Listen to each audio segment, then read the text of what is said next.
ஹல்லேலூயா, ஹல்லேலூயா.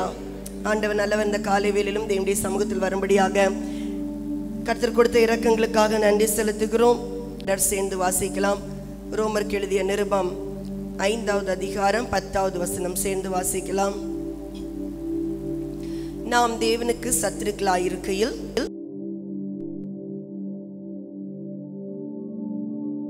ஆனால் ரட்சிக்கப்படுவது அதிக நிச்சயமாமே. இந்த நாளிலும் நாம் என்ன வார்த்தையை கூட தியானிக்க போகிறோம் என்றால், அர்ப்பணிப்பை எதிர்பார்க்கிற ஆண்டவர். அர்ப்பணிப்பை குறித்து நாம் தியானிக்கும் பொழுதே நம்ம கற்றுக்கொண்டோம். அர்ப்பணிப்பில் ஆண்டவர் நம்மை முந்தி நேசித்தார். அவர் முந்தி நேசித்ததினால் நாம் நம்பிக்கையாக நாம் அவரை நேசிக்க முடியும், அவருடைய வார்த்தைகளை நம்ப முடியும் என்று கற்றுக்கொண்டோம். நாம் அர்ப்பணித்த நம்மை ஆண்டவர் அடுத்த நிலைக்குள் நம்மை கொண்டு வர விரும்புகிறார். ஆண்டவர் நம்மை அவர் சிநேகிதர் என்ற நிலைமைக்குள் நம்மை கொண்டு வர விரும்புகிறார். Becoming best friends with God. இன்றைக்கு நாம் தியானிக்க போகிற வார்த்தை என்னவென்றால், நாம் தேவனுக்கு சிறந்த சிநேகிதர்களாக மாற்றப்பட வேண்டும் என்று நாம் தியானிக்க போகிறோம்.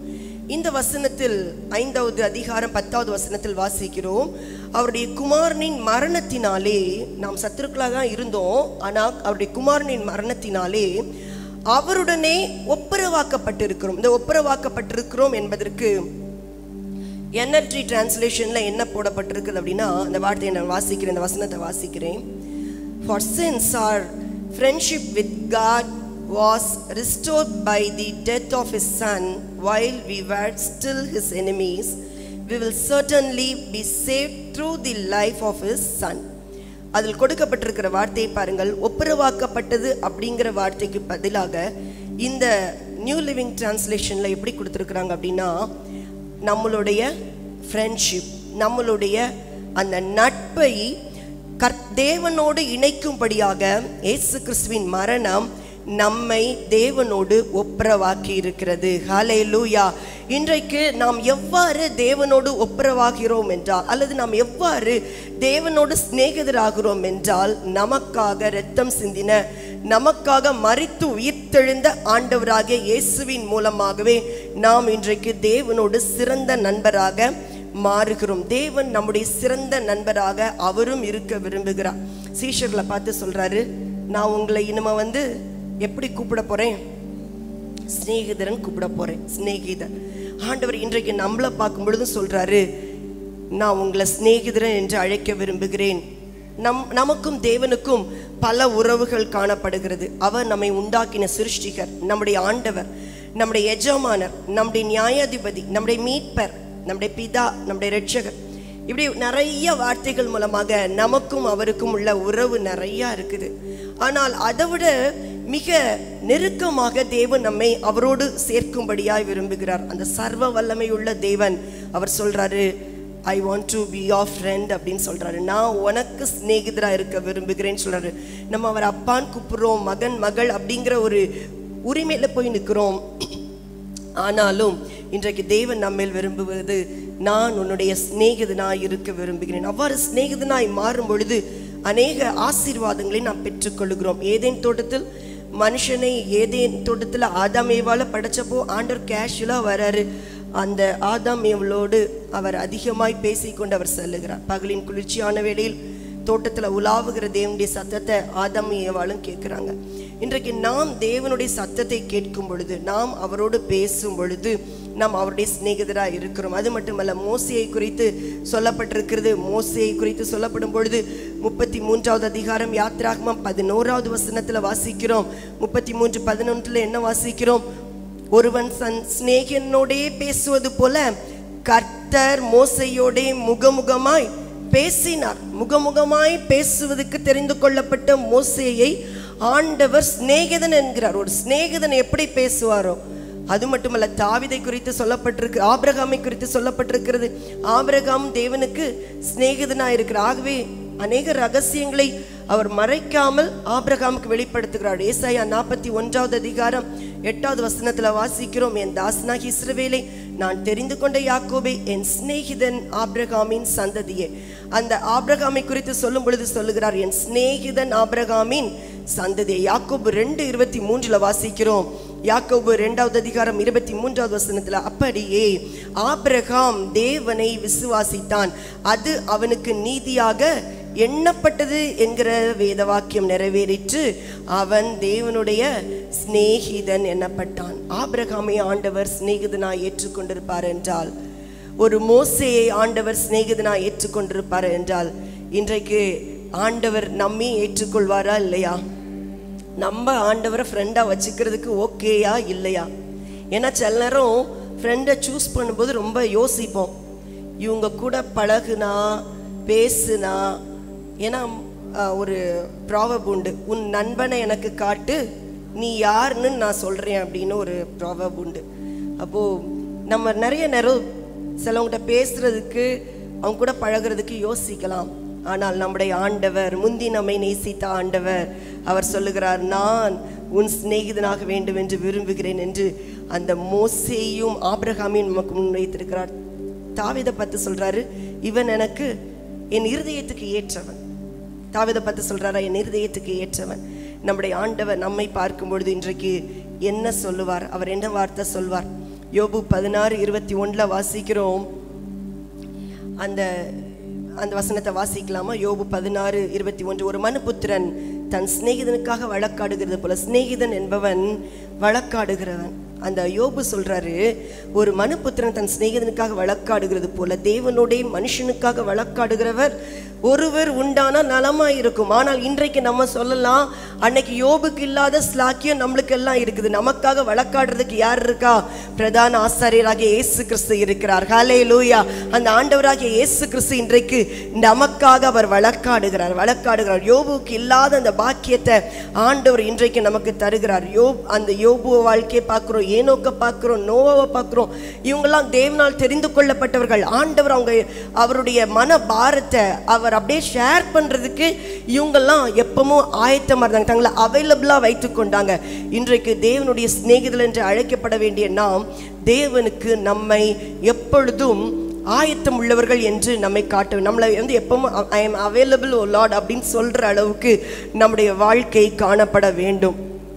பழைய ஏற்பாட்டில் ஆசாரியர்கள் தேவனை தரிசிக்கிறதுக்கு, தேவனை சந்திக்க வர்றதுக்கு, அல்லது அந்த ஆசரிப்பு கூடாரத்துக்குள்ள வர்றதுக்கு நிறைய ப்ரொசீஜர்ஸ் இருந்தது. ஒவ்வொன்றா செஞ்சு அவங்க அந்த வஸ்திரத்தை தரிக்கிறதுலேருந்து உள்ள பலி செலுத்திட்டு வெளியில் வர்றது வரைக்கும் அநேக சடங்காசாரங்களை அவங்க செய்ய வேண்டியது இருந்தது. ஆனால் இன்றைக்கு ஆண்டவராகிய இயேசு சிலுவையில் மரித்து அவர் உயிர்த்தெழுந்ததுனால, அந்த திரைச்சீலை 2ஆக பிளக்கப்பட்டதுனால இன்றைக்கு நாம் அந்த கிருபாசன தண்டையில் போய் நிற்கக்கூடிய ஒரு ஸ்லாக்கியத்தை தேவன் நமக்கு தந்திருக்கிறார். ஹல்லேலூயா.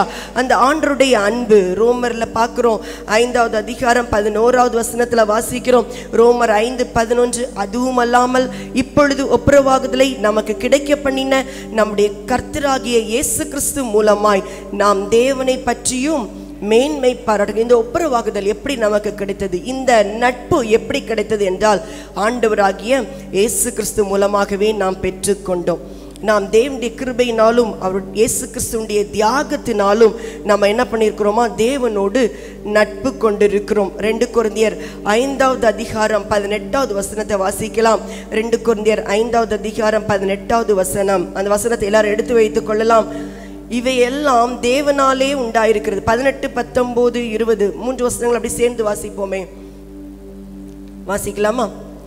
இவையெல்லாம், அதாவது 18வது வசனம் சகோதரர்கள் வாசிக்க போறாங்க, 19வது வசனம் சகோதரிகள் வாசிக்க போறோம், 20வது வசனம் சேர்ந்து வாசிக்க போறோம். ஓகேயா? 18வது வசனம் சகோதரர்கள் ஆரம்பிங்க.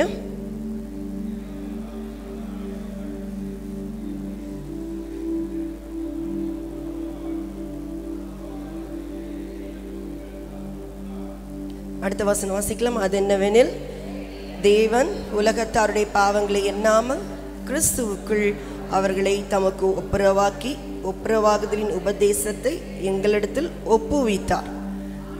ஆனபடியினாலே தேவனானவர் எங்களை கொண்டு புத்தி சொல்லுகிறது போல நாங்கள் கிறிஸ்துவுக்காக ஸ்தானாபதிகளாயிருந்து தேவனோடே ஒப்புரவாகுங்கள் என்று கிறிஸ்துவின் நிமித்தம் உங்களை வேண்டிக் கொள்ளுகிறோம். நம்மை ஒப்புரவாக்கி இருக்கிறார். நம்முடைய பாவத்தை எல்லாம் நம்மளை விட்டு அகற்றி அவருடைய மரணத்தினாலே தேவனோடு நம்மை ஒப்புரவாக்குகிற வேலையை செஞ்சது யாரு? ஆண்டவராகிய இயேசு கிறிஸ்து. இதுல பார்க்கிறோம், அவர் ஒப்புரவாக்கிற ஊழியத்தை கொடுத்திருக்கிறார். நாங்க ஸ்தானாபதிகளா இருந்து ஒப்புரவாகுங்கள் என்று சொல்கிறோம் என்று அநேக வார்த்தைகளை வாசிக்கிறோம். நாம் அப்போ தேவனோடு மட்டுமல்ல, இயேசு கிறிஸ்துவோடும், பிதாவோடும், இயேசு கிறிஸ்துவோடும், பரிசுத்தாவியாகிய அந்த திரியேக தேவனோடும் நாம் ஐக்கியம் கொள்ள வேண்டும் என்று நாம் வாசிக்கிறோம். இந்த வசனங்களை வாசிக்கும் பொழுது நான் அந்த வசனத்தின் இருப்பிடங்களை மட்டும் நான் சொல்றேன், நீங்க நோட் பண்ணிக்கங்க. 1 யோவான் 1:3 வாசிக்கிறோம், பிதாவோடு நாம் ஐக்கியமாக இருக்க வேண்டும் என்று. 1 கொரிந்தியர் 1:9 வசனத்துல வாசிக்கிறோம், தம்முடைய குமாரனும் நம்முடைய கர்த்தராகிய இயேசு கிறிஸ்துவுடனே ஐக்கியமாக இருக்கணும்னு வாசிக்கிறோம். 2 கொரிந்தியர் 13:14 வசனத்துல வாசிக்கிறோம், கர்த்தராகிய இயேசு கிறிஸ்துவுடைய கிருபையும் தேவனுடைய அன்பும் பரிசுத்தாவியுடைய ஐக்கியம். அப்ப நம்முடைய ஐக்கியம் பிதா, குமாரன், பரிசுத்தாவியோடு காணப்பட வேண்டும் என்று தேவன் நம்மில் விரும்புகிறார். நம்முடைய ஐக்கியம் இன்றைக்கு அவரோடு காணப்படுகிறதா என்பதை சற்று நாம் சிந்தித்து பார்க்க வேண்டும். யோவான் எழுதின சுவிசேஷம் 15 வசனத்துல வாசிக்கிறோம், இனி நான் உங்களை ஊழியக்காரர் என்று சொல்லுகிறதை, ஊழியக்காரன் தன் எஜமான் செய்கிறதை அறிய மாட்டான், நான் உங்களை சிநேகிதன் என்றேன், ஏனெனில் என் பிதாவிடத்தில் நான் கேள்விப்பட்ட எல்லாவற்றையும் உங்களுக்கு அறிவித்தேன். அப்போ சிநேகிதன் என்ற நிலைமையில் நாம் வரும்பொழுது தேவன் நினைக்கிற எல்லா காரியத்தையும் ஆண்டவராகிய இயேசு கிறிஸ்து நமக்கு அதை வெளிப்படுத்துவார். ஒன்றும் மறைக்கப்படுவதில்லை. ஆபிரகாமை தன் சிநேகிதன் என்று சொல்லுகிறார். சொல்லிவிட்டு என்ன பண்றாரு, அந்த சோதோம் குமாரனை அழிக்க போகிறேன் அப்படின்னு சொல்லிட்டு என்ன பண்றாரு, அதை தன்னுடைய இருதயத்துள்ளதை தாம் செய்ய போகிறதை என்ன பண்றாரு, வெளிப்படுத்துகிறார். இன்றைக்கு ஆண்டவர் நிச்சயமா இந்த உலகத்தில் அல்லது இந்த நம்முடைய குடும்பத்தில் அல்லது நம்ம வாழ்க்கையிலாவது நடக்க போற காரியத்தை ஆண்டவர் நிச்சயமா என்ன பண்ணுவாரு, வெளிப்படுத்துவார். நாம் அவருக்கு சிநேகிதர்களாய் காணப்பட வேண்டும் என்று தேவன் விரும்புகிறார். அப்போஸ்தலர் 17வது அதிகாரத்துல வாசிக்கிறோம். அந்த வசனத்தை எடுத்துக்கொள்ளும், எல்லாரும் சேர்ந்து வாசிக்கலாம். அப்போஸ்தலர் 17வது அதிகாரம் 26, 27 வசனங்களை வாசிக்கலாம். அப்போஸ்தலர் 17, 26, 27 ரெண்டு வசனங்களையும் வாசிப்போம். மனுஷ ஜாதியான சகல ஜனங்களையும் அவர் ஒரே இரத்தத்தினாலே தோன்ற பண்ணி பூமியின் மீதெங்கும் குடியிருக்க செய்து முன் தீர்மானிக்கப்பட்ட காலங்களையும் அவர்கள் குடியிருப்பின் எல்லைகளையும் குறித்திருக்கிறார். கர்த்தராகிய தம்மை அவர்கள் தடவையாகிலும் கண்டுபிடிக்கத்தக்கதாக தம்மை தேடும்படிக்கு அப்படி செய்தார். அவர் நம்மில் ஒருவருக்கும் தூரமானவர் அல்லவே. நம்முடைய ஆண்டவர் அவர் என்ன பண்றாரா, நம்ம எங்க இருந்தாலும் நம்மளை அவர் பக்கத்துல என்ன பண்றாரா, கிட்டி சேர்க்கிறார். அவர் நம்மோடு கூட இருக்கும்படியாக அவர் நம்மை கிட்டி சேர்க்கிறார். அந்த வசனத்துல வாசிக்கிறோம், நம்ம எவ்வளவுதான் தூரமா இருந்தாலும், நம்ம எப்படி தடவியாகிலும் அவரை கண்டுபிடிப்பதற்கு அவர் நமக்கு தூரமா நம்ம இருந்தாலும் நம்மளை பக்கத்துல கொண்டு போய் சேர்த்திருக்கிறார். ஹல்லேலூயா, ஹல்லேலூயா. இன்றைக்கு அந்த தேவனுக்கு நாம் சிநேகிதர்களாய் மாற வேண்டும். தேவனை நம்ம அவர் தூரத்திலிருந்து நம்மளை வரவழைக்கிறார்னா அந்த வசனத்துல வாசிக்கிறோம். 17வது அதிகாரத்துல இப்ப வாசித்த அந்த அதிகாரத்துல வாசிக்கிறோம், என்ன பண்றாரா, கர்த்தராகிய தம்மை அவர்கள் தடவியாகிலும் கண்டுபிடிக்கத்தக்கதாக தம்மை தேடும் படிக்கு நாம் அவரை தேட வேண்டும். இன்னைக்கு நம்ம எல்லாம் ஆண்டவரை தேடி வந்திருக்கிறோம். தேடுகிற நம்ம அவரை தேடுவது மட்டுமல்ல, அவரை நாம் இன்னும் அறிந்து கொள்ள வேண்டும். இந்த உலகத்துல பலர் பல காரியத்தை குறித்து பெருமை பாராட்டுறாங்க. இன்னைக்கு நம்மளுடைய மேன்மை பாராட்டல் எதை குறித்து இருக்கிறது என்பதை நாம் சற்று சிந்தித்து பார்க்க வேண்டும். வேதத்துல வாசிக்கலாம். எரேமியாவின் புத்தகம் 9வது அதிகாரம் 24வது வசனத்தை பாருங்க. எரேமியா 9வது அதிகாரம் 26வது வசனத்தை பாருங்க. 9:24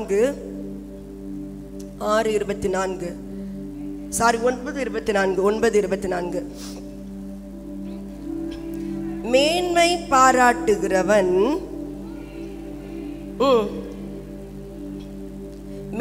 பாராட்டுகிறவன் பூமியிலே கிருபையும் நியாயத்தையும் நீதியும் செய்கிற கர்த்தர் நான் என்று என்னை அறிந்து உணர்ந்திருக்கிறதை குறித்தே மேன்மை பாராட்ட கடவன் என்று கர்த்தர் சொல்லுகிறார். இவைகளின் மேல் பிரியமாயிருக்கிறேன் என்று கர்த்தர் சொல்லுகிறார். இன்றைக்கு நம்ம எதை குறித்து மேன்மை பாராட்டுகிறோம்? நாம் தேவனுக்கு சிநேகிதர்களாய் மாற வேண்டும் என்றால் தேவனை குறித்து நாம் அறிந்து கொள்ள வேண்டும். சிநேகிதன்ங்கிறத விட இந்த புத்தகத்தில் அவர் எழுதியிருக்கிறார், பீயிங் எ பெஸ்ட் ஃப்ரெண்ட், சிறந்த நண்பராக மாற வேண்டும். ஒருவேளை நண்பர்கள் அப்படின்னு சொல்றது நிறைய பேர் இருக்கலாம், ஆனால் சிறந்த நண்பருங்கிறது ரொம்ப சூஸ் பண்ணி வச்சிருப்போம், சிலர் தான் இருப்பாங்க. ஆனால் அந்த இடத்தில் ஆண்டவர் மிக சிறந்த நண்பராய் நம்முடைய வாழ்க்கையில் காணப்பட வேண்டும் என்று தேவன் நம்மில் எதிர்பார்க்கிறார். அதற்கு நாம் அவரை இன்னும் அவரை அறியணும். அதை குறித்து மட்டும்தான் நம்ம என்ன பண்ணணும், மேன்மை பாராட்ட வேண்டும். மற்ற காரியங்களை குறித்து, இந்த உலகத்துக்கு அடுத்தவைகளை குறித்து மேன்மை பாராட்ட வேண்டாம். இந்த சர்வ வல்லமை உள்ள தேவன் ஒருவேளை நம்முடைய கண்களால் இன்றைக்கு நம்ம பார்க்க முடியலை, எந்த ஒரு குறையுமே நம்முடைய தேவனை குறித்து நம்ம சொல்ல முடியாது. அனந்த ஞானம் உள்ள தேவன், ஒரு எல்லைக்குள் அவரை வைக்க முடியாது. ஆனால் இவ்வளவு பாவம் நிறைந்த மனுஷர்களாகிய நம்மோடு அவர் சிநேகிதராய் மாற வேண்டும் என்பதை நம்ம இமேஜின் பண்ணி கூட பார்க்க முடியாது. அப்படிப்பட்ட அன்போடு அவர் நம்மில் இன்றைக்கு அவர் எதிர்பார்க்கிறார். ஒருவேளை எஜமான் வேலைக்காரன் அப்படிங்கிற ஒரு உறவில் காணப்படலாம், அல்லது தகப்பன் பிள்ளை அப்படிங்கிற ஒரு உறவில் கூட காணப்படலாம், சிருஷ்டி கத்தர் சிருஷ்டி அப்படிங்கிற ஒரு உறவில் காணப்படலாம். ஆனால் எல்லாவற்றுக்கும் மேலாக நண்பர், தகப்பன் பிள்ளைங்கிறது கூட ஒரு ஸ்டெப் கீழே இருக்கலாம், ஆனால் நண்பருங்கிற போது ஒரே பொசிஷனில் இருக்கிற அளவுக்கு கத்தர் இன்றைக்கு நம்ம எல்லாம் தெரிந்தெடுக்கிறார். ஹல்லேலூயா. தேவனோடு நண்பனாக உள்ள ஒரு 6 ரகசியங்களை குறித்து நாம் தியானிக்க போகிறோம். தேவனோடு நான் நண்பனாக மாறுவதற்கு உள்ள 6 ரகசியங்கள். அதில் 2 காரியங்களை நாம் ஒவ்வொரு நாளாக 2 காரியங்களாக தியானிக்க போகிறோம். முதல் காரியம், தொடர்ந்தேர்ச்சியான கலந்துரையாடல் மூலமாக நான் தேவனோடு சிநேகிதனாய் காணப்பட முடியும். அந்த வார்த்தையை நான் மறுபடியும் சொல்லுகிறேன். தொடர்ந்தேர்ச்சியான கலந்துரையாடல், அதாவது கான்ஸ்டன்ட் கான்வர்சேஷன், தொடர்ச்சியான கலந்துரையாடல். ஆண்டவருடைய வார்த்தை சொல்லுது, தெசலோனிக்கேயர்ல வாசிக்கிறோம், இடைவிடாமல் ஜெபம் பண்ணுங்கள், இடைவிடாமல் ஜெபம் பண்ணுங்கள். நம்முடைய அதாவது ஒவ்வொருவருக்குமே இருக்கணும் தியான நேரம் அப்படின்னு இருக்கணும், பர்சனலாக குவைட் டைம் அப்படின்னு இருக்கணும். அந்த தியான நேரம் குவைட் டைம் அப்படிங்கிறது நம்ம இன்னைக்கு இப்போ எல்லாருமே சேர்ந்து வந்து தேவனை ஆராதிக்க வந்திருக்கிறோம். ஒருவேளை நம்ம வர்றதுக்கு முன்னாடி இருந்த நேரமாக இருக்கலாம், அல்லது போய் கூட நம்ம தேவனோடு சில மணி நேரங்கள், சில நிமிஷங்களாவது தேவனோடு தனிமையில் உட்கார வேணும். தனிமையில் உட்காரும் போது நம்முடைய இருதயம், தேவனுடைய இருதயம் அது பேசிக்கொண்டே இருக்கும். நம்ம என்னெல்லாம் ஒரு மனுஷன்கிட்ட பேசணும்னு நினைக்கிறோமோ அவைகளை எல்லாம் நம்ம தேவனிடத்தில் பேசும் பொழுது அந்த நம்முடைய வார்த்தைகளுக்கு ஒரு பலன் கிடைக்குது. ஒருவேளை மனுஷர்கிட்ட நம்ம சொல்லும் பொழுது அவங்க ஐயோ அப்படியா அப்படின்வாங்க, அல்லது அதுக்கு ஏதோ ஒரு அவங்களால முடிஞ்ச ஒரு சொல்யூஷனை கொடுப்பாங்க. ஆனால் நம்முடைய ஆண்டவர் அவைகளெல்லாம் பரிகரித்து போட்ட தேவன், நமக்கான எல்லா கேள்விகளுக்கும் அவர் பதில் கொடுக்க போதுமானவராக இருக்கிறார். நாம் தேவனோடு தொடர்ந்தேர்ச்சியாக கலந்துரையாடல் செய்ய வேண்டும் என்று தேவன் எதிர்பார்க்கிறார். நம்முடைய வாழ்க்கையின் அனைத்து அனுபவங்களையும் வந்து நம்ம ஆண்டவரோடு பகிர்ந்து கொள்ள வேண்டும். அந்த குவைட் டைமில் போய் உட்காந்து ஆண்டவர் இதை செய்யுங்க அப்படின்னு போய் லிஸ்ட் போடுற நேரமாக நம்ம இருக்கக்கூடாது.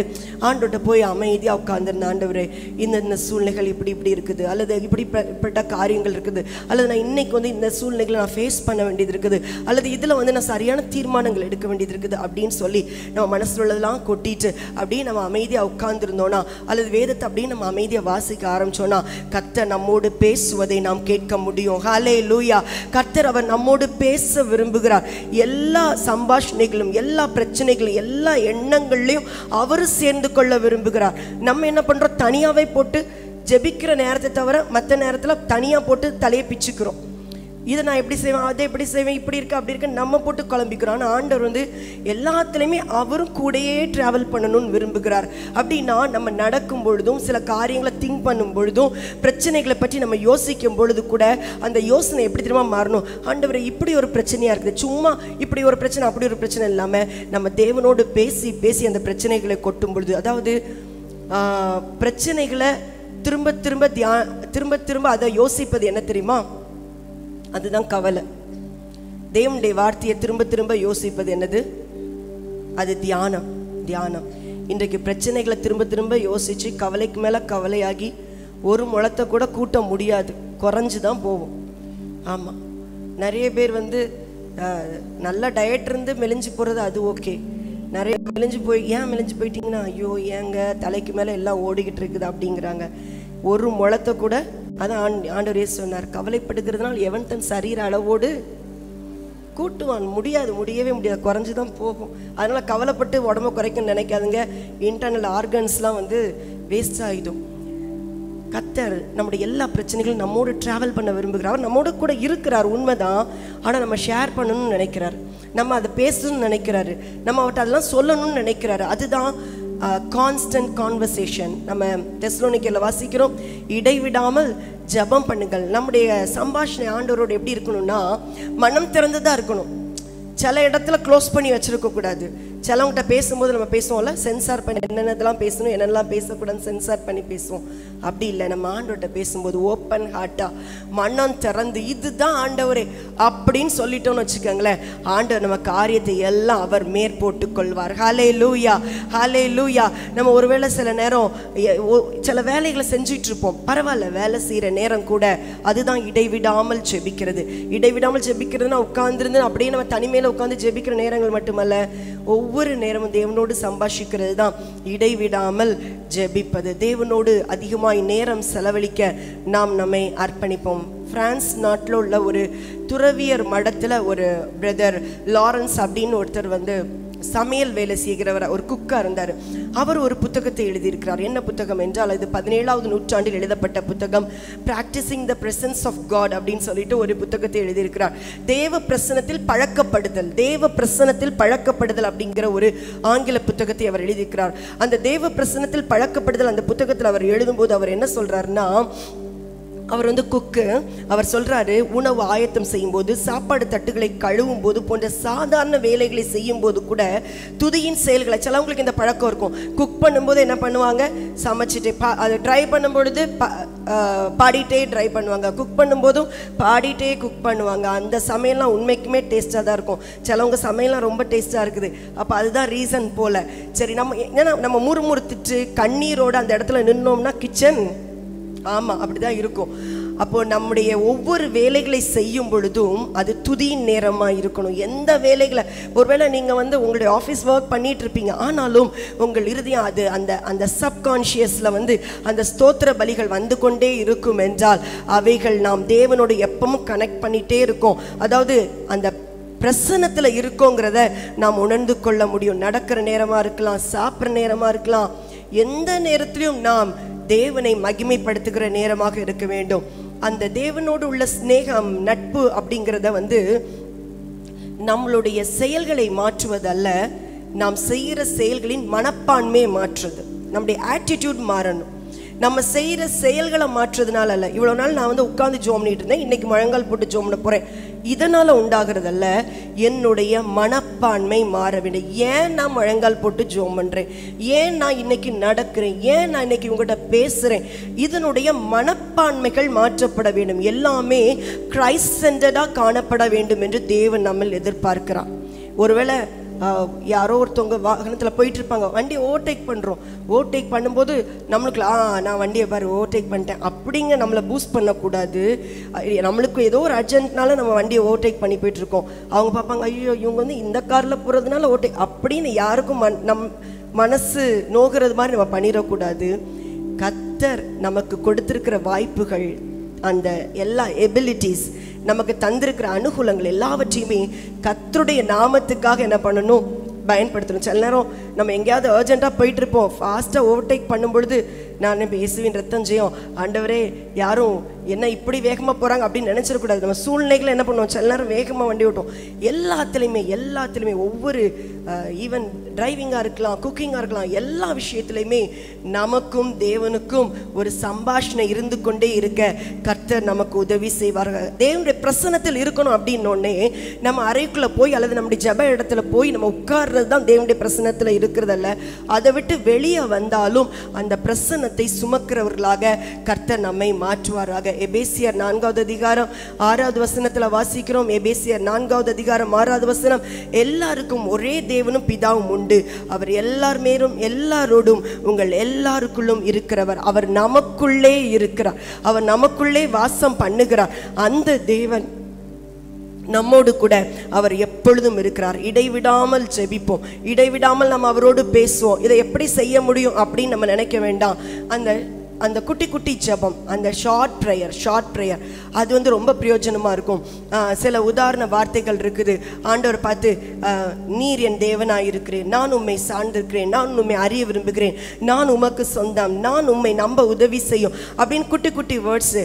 நீர் என்னை ஒருபோதும் என்னை விட்டு விலக மாட்டீர், நீர் என் தேவனாக இருக்கிறீர், நீர் என் மேய்ப்பராக இருக்கிறீர், இப்படின்னு சின்ன சின்ன வார்த்தைகள் மூலமாக தேவனோடு கனெக்ட் பண்ணிகிட்டே இருக்க வேண்டும். கனெக்ட் பண்ணிட்டு இதன் மூலமாக நாம் அவரோடு இருக்கிற அந்த நட்பை நாம் தொடர்ந்தேச்சியாக வைத்துக்கொள்ளலாம். இந்த வார்த்தைகள் சொல்கிறது தேவனை வந்து கண்ட்ரோல் பண்ணுறதுக்கல்ல, தேவனை கனப்படுத்துவதற்கே. ஹல்லேலூயா.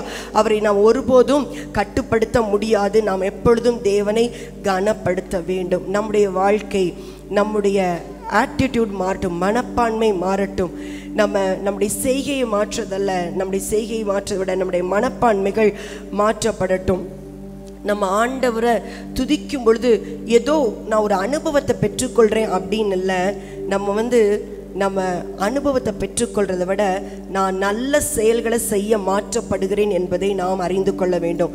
நாம் தேவனோடு எப்பவும் கனெக்டாக இருக்கும் பொழுது, தேவனோடு நான் நட்பாக இருக்கும் பொழுது, நான் ஏதோ சிலவங்க சொல்லுவாங்களா, அப்படியே புல்லரிச்சமாக இருந்தது, அப்படியே சில்லுன்னு இருந்தது, அப்படி இருந்தது, அக்னியாக இருந்தது, அந்த எக்ஸ்பீரியன்ஸஸை விட நான் நல்லதை செய்யும்படியாக உருமாற்றப்படுகிறேன் என்பதை நாம் நம்முடைய வாழ்க்கையில் அனுபவிக்க வேண்டும். அதுதான் சிறந்த வாழ்க்கை முறை.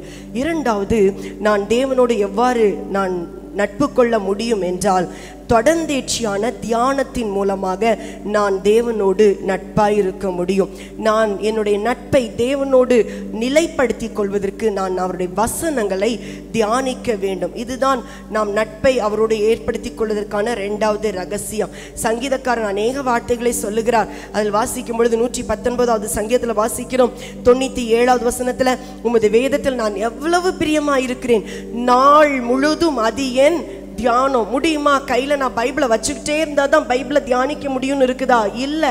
கர்த்தருடைய வசனங்களை நம்ம வாசிக்கும் பொழுது அந்த வார்த்தைகள் நமக்குள்ளே போகும்போது அதில் ஒரு வார்த்தையாக கூட இருக்கலாம், முழு வசனமாக கூட இருக்காது, ஏதாவது ஒரு வார்த்தையாக இருக்கலாம். அந்த வார்த்தையை நம்ம தியானம் பண்ணுறது கூட அந்த நாள் முழுதும் நம்மையும் தேவனையும் கனெக்ஷன்லேயே வைத்திருக்கிறது. ஹல்லேலூயா. அது மட்டுமல்ல, சங்கீதம் 25:14 வாசிக்கிறோம், கர்த்தருடைய ரகசியம் அவருடைய பயந்தவிடத்தில் இருக்கிறது என்று நாம் வாசிக்கிறோம். ஆண்டவருடைய வார்த்தைகளை நம்ம தியானிக்கும் பொழுது அவருக்கும் நமக்கும் ஒரு நல்ல தொடர்பு உண்டாகிறது. ஒரு பிரச்சனையை பற்றியே மறுபடியும் போட்டு யோசிச்சுட்டே இருக்காதுங்க, கவலைப்படாதுங்க. நாம் தேவனுடைய வார்த்தையை மறுபடியும் தியானித்து கொண்டே இருப்போம். நம்ம பிரச்சனையிலேருந்து கவனத்தை வசனத்தின் மேலே திருப்போம். பிரச்சனையே ஃபோக்கஸ் பண்ணாதுங்க, கர்த்தர் கொடுத்த வார்த்தைகள் மீது உங்கள் ஃபோக்கஸை திருப்புங்க. ஆண்டவருடைய வார்த்தையை நம்ம எவ்வளோக்கு எவ்வளோ அதிகமாக தியானிக்கிறோமோ அவ்வளோக்கு அவ்வளோ நம்முடைய கவலைகள் குறைகிறது. யோபுடைய வாழ்க்கையில் பார்க்குறோம், நான் இழந்து போயிட்டேன் அப்படின்னு சொல்கிறத விட யோபு புத்தகத்தை வாசித்து பாருங்க, ஆண்டவர் பற்றியே நிறையா பேசிக்கிட்டே இருப்பார், கர்த்தருடைய வார்த்தைகளையே பேசிகிட்டு இருப்பார். தாவீதை குறித்து தாவீதுக்கு இல்லாத தொல்லை கிடையாது. ஆனால் எப்பொழுது தேவனை மகிமைப்படுத்தி கொண்டே இருந்தார், தன்னுடைய ஆத்மாவை கர்த்தருக்குள் திடப்படுத்தி கொண்டே இருந்தார். யோபுடைய வாழ்க்கையில் பார்க்குறோம், யோபு 23 வாசிக்கிறோம், யோபு 23:12 வாசிக்கலாமா? யோபு 23:12.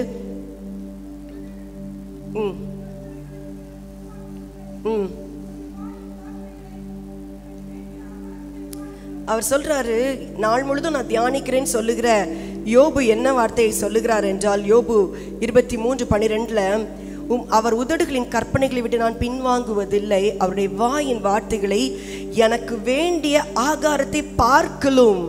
எப்படியா? நமக்கு வேண்டிய ஆகாரத்தை பார்க்கலாம். முந்தி உள்ள ஆவிக்குரிய குடும்பங்களில் ஏன் சாப்பாடு தரதுக்கு முன்னாடி கண்டிப்பாக வசனத்தை படிக்கணும்னு சொன்னாங்க அப்படின்னா இதுதான் காரியம். யோபுடைய வாழ்க்கையில் இப்படி அந்த ஆகாரத்தை பார்க்கலாம். இன்னைக்கு பிள்ளைங்கிட்ட அப்படி சொன்னால், அப்படியாம்மா ரொம்ப சந்தோஷமா, இன்னைக்கு காலையில் எனக்கு சாப்பாடு வேண்டாமா அப்படின்னு கூட சொல்லிடுவாங்க. ஆனால் நம்முடைய வாழ்க்கையில் சாப்பாடை விட, ஆகாரத்தை விட அவருடைய வார்த்தை நம்ம அதிகமாய் காத்துக்கொள்ள கர்த்தர் நமக்கு கிருபை தருவாராக. சங்கீதம் 77வது சங்கீதம் 12வது வசனத்தில் வாசிக்கிறோம். சங்கீதம் 77:12 வாசிக்கலாம். அவருடைய கிரியைகள்லாம் தியானிக்கணும். பிரச்சனைகளை போட்டு தியானிக்காதுங்க, அவருடைய கிரியைகளை தியானிக்க ஆரம்பிங்க. உங்கள் வாழ்க்கையில் தேவன் செய்த நன்மைகளை தியானிக்க ஆரம்பிங்க. அவருடைய வார்த்தையை தியானிக்க தியானிக்க தியானிக்க அவருக்கும் நமக்கும் நல்ல ஒரு தொடர்பு உண்டாகி கொண்டே இருக்கிறது. உன்னத பாட்டில் வாசிக்கிறோம் 5வது அதிகாரம் 16வது வசனத்தில் சூலமித்தி சொல்றாங்க, இவரே என் நேசர், எருசலேமின் குமார்த்திகளே இவரே என் சிநேகிதர் என்று சொல்லுகிறார்கள். இன்றைக்கு ஆண்டவராகிய இயேசு கிறிஸ்துவின் இரத்தத்தினால் தேவனோடு ஒப்புரவாக்கப்பட்டிருக்கிற நாம் தைரியமாய் சொல்ல முடியும், ஆண்டவர் நம்முடைய சிநேகிதராய் இருக்கிறார். எத்தனை பேருக்கு அந்த நம்பிக்கை இருக்குது? தேவன் என்னுடைய சிநேகிதராய் இருக்கிறார். என்னுடைய வாழ்க்கையின் ஒவ்வொரு காரியங்களும் நானும் அவருக்கு அறிவிப்பேன். அவரும் தம்முடைய கிரியைகளை செய்யும் பொழுது எனக்கு அறிவியாமல் அவர் ஒன்றையும் செய்ய மாட்டார். எத்தனை பேர் விசுவாசிக்கிறீங்க? நம்முடைய குடும்பத்தில் நம்ம சொல்லணும், ஆண்டவரே எனக்கு நீங்க ஒன்றை தெரிவிக்காம செய்யக்கூடாது செய்யக்கூடாது. அன்னைக்கு சோதோம் குமாராக்கு போறதுக்கு முன்னாடி அன்னைக்கு லோத்துக்கு இன்ஃபார்ம் பண்ணாம போயிருந்தான்னா லோத்து சேர்ந்து தான் அழிஞ்சிருப்பார். லோத்துடைய சந்ததியே இல்லாம போயிருக்கும். ஆனால் அன்றைக்கு அந்த ஒரு மனுஷன் சிநேகிதனாகிய அந்த ஆபிரகாம் தேவனுடைய சன்னதியில் நின்றதினால், அவனுக்கு தெரியப்படுத்தப்பட்டதினால் அந்த லோத்துடைய குடும்பம் காப்பாற்றப்பட்டது. இன்றைக்கு ஆண்டவருடைய சன்னிதானத்தில் வந்திருக்கிற நாம் ஆண்டவர்கிட்ட கேட்போம், ஆண்டவரே நானும் உம்முடைய சிநேகிதனாகவே காணப்பட வேண்டும் ஐயா. இன்னைக்கு நான் ஃப்ரெண்டு, நாளைக்கு நான் அன்ஃப்ரெண்ட் பண்ணிடுவேன். அப்படி இல்லை. இன்னைக்கு நான் ஃப்ரெண்டு, நாளைக்கு பிளாக் பண்ணிடுவேன். இன்னைக்கு நான் ஃப்ரெண்டு, நாளைக்கு நான் பேச மாட்டேன், அதுக்கு அடுத்த நாள் நான் பேச. இப்படி மாறி மாறி வாழ்கிற வாழ்க்கையில் நம்மளுடைய தேவனுக்கும் நமக்கும் இருக்கிற ஃப்ரெண்ட்ஷிப் அது கான்ஸ்டண்ட்டாக இருக்கட்டும், கண்டினியூஸாக இருக்கட்டும். நிச்சயமாக ஆண்டவர் தம்மோடு அவர் நம்மை சேர்த்து கொள்ள அவர் ஆயத்தமாக இருக்கிறார். அப்படியே ஆண்டோடைய சமூகத்தில் எழும்பி நின்று ஜெபிக்க ஆரம்பிக்கலாமா? எத்தனை பேர் இந்த நல்ல அனுபவத்தை வாஞ்சிக்கிறீங்க? நானும் என் தேவனும் நல்ல சிநேகிதர்களாய் காணப்பட வேண்டும். அப்பா மகன் மகள் என்ற உறவு நல்லதுதான், ஆனால் இன்றைக்கு நம்மை சிநேகிதராய் அழைப்பதற்கு நம்முடைய தேவன் விரும்புகிறார். ஆண்டவர்கிட்ட சொல்லுங்க, ஆண்டவரே நான் உம்மோடு இன்னும் கிட்டி சேரணும்ப்பா, உம்மை நான் இன்னும் அறிந்து கொள்ளணும்ப்பா, இன்னும் உம்மை அறிந்து கொண்டு உம்மோடு சிநேகிதனாய் காணப்பட எனக்கு உதவி செய்யுங்கப்பா, உதவி செய்யுங்கப்பா. உம்மையும் என்னையும் பிரிக்கிற எந்த காரியங்களும் எனக்குள் வராத படிக்கு உம்மோடு நான் ஐக்கியமாயிருக்க எனக்கு உதவி செய்யுங்கப்பா. எப்பொழுதும் நான் அந்த பிரசனத்திலே மூழ்கி இருக்கக்கூடிய கிருபைகள் உண்டாகட்டும் ஆண்டவரே. எப்பொழுது நான் அந்த பிரசனத்திலே காணப்பட வேண்டும் ஐயா. உம்மையும் என்னையும் பிரிக்கிற சூழ்நிலைகள் என் வாழ்க்கையில் வரக்கூடாதப்பா. எப்பொழுது நான் உம்முடைய சமூகத்தில் நிற்கும் பொழுது நான் என்னை திறந்த மனதோடு உம்மோடு பகிர்ந்து கொள்ளணும்ப்பா.